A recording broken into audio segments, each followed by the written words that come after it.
उत्तर प्रदेश की राजधानी की वहां की जो राजनीति है उसका ट्रेडमार्क बुलडोजर और नाम बदलने की सियासत का असर अब दिल्ली की राजनीति पर दिखाई दे रहा है। बीजेपी ने मोहम्मदपुर गांव के बाहर माधवपुरम का बोर्ड लगा दिया है। अब 40 गांव का नाम, इन पर क्या सियासत हो रही है, देखिए ये रिपोर्ट। पहले उत्तर प्रदेश और अब दिल्ली की सियासत में भी नाम बदलने और बुलडोजर की एंट्री हो चुकी है। दिल्ली बीजेपी के प्रदेश अध्यक्ष आदेश गुप्ता के दफ्तर में भी बुलडोजर के कई प्रतीक रखे गए हैं। अब वो 40 गांव के नाम किन शख्सियत के नाम पर हो, इसकी फेहरिस्त भी तैयार कराने में जुटे हैं। बीजेपी ने इनके नाम लता मंगेशकर, किरोड़ीमल बैसला, अशफाकुल्ला, रामनाथ गोयनका, गायक मोहम्मद रफी, छोटू राम, वाल्मीकि जैसे महापुरुषों के नाम पर रखने का सुझाव दिया है। जाहिर है बीजेपी नाम बदलने और बुलडोजर के दम पर अब सियासी फायदा उठाने के जुगत में है। नाम के साथ एक स्वाभिमान होता है, राष्ट्रवाद होता है। आप ये सोचिए कि आज से 1000 साल पहले मुगल आए थे, उन्होंने यहाँ जिया सराय बनाया, बेर सराय बनाया, नेब सराय बनाया, शेख सराय बनाया, यूसुफ सराय बनाया। अब देश सराय नहीं है, दिल्ली सराय नहीं है। उस समय मुगलों की सेना आती थी, वो सराय में रहते थे और यहाँ भारतीयों के ऊपर, हिंदुस्तान के लोगों के ऊपर अत्याचार करते थे, बर्बरतापूर्ण अत्याचार।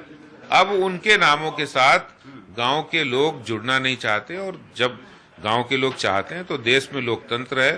केजरीवाल जी भी लोकतंत्र में विश्वास रखते हैं। वो खुद कह रहे सरकार बनाने से पहले कि हम जाकर मोहल्ला सभाओं की बातें मानेंगे।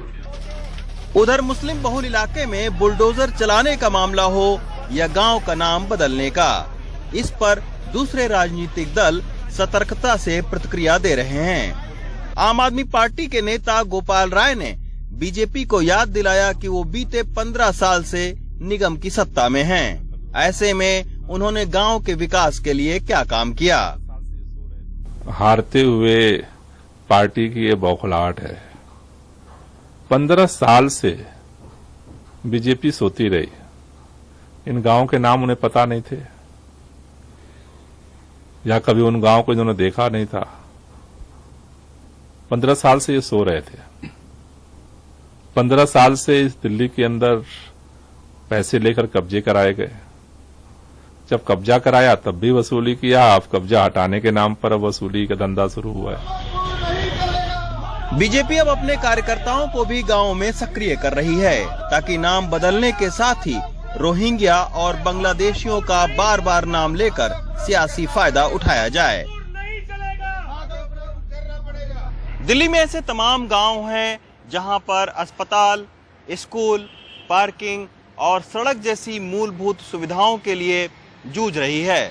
लेकिन ऐसे समय में बीजेपी संवेदनशील मुद्दों पर राजनीति करके सियासी फायदा उठाना चाहती है और विरोधी पार्टियां फिलहाल इसकी काट खोजने में जुटी हैं। दिल्ली से शरद शर्मा के साथ रवीश रंजन शुक्ला, एनडीटीवी इंडिया।